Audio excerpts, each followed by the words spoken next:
एक किसान था जिसके दो बेटे थे। वह बहुत ही आलसी और निकम्मे थे। वह अपने पिता को कामकाज में हाथ बटाने के बजाय आलस किया करते थे, इधर उधर घूमते फिरते थे। किसान को अपने बेटों की बहुत फिक्र थी। वो सोचते थे कि मेरे मरने के बाद इनका क्या होगा, यह अपना पेट कैसे भरेंगे, अपने परिवार को कैसे संभाल पाएंगे। एक दिन किसान की हालत बहुत ही गंभीर थी, कहने का मतलब किसान मरने की हालत में था।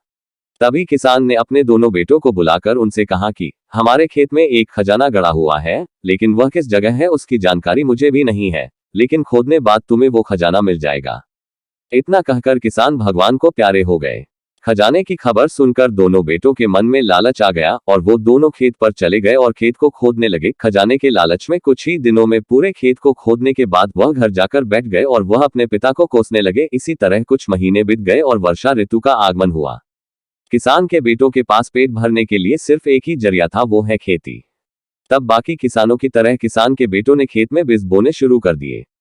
वर्षा का पानी पाकर वह बीज अंकुरित हुए और देखते ही देखते खेत लहराने लगे। ऐसा लग रहा था कि हवा के झोंके से लहरा रहा था।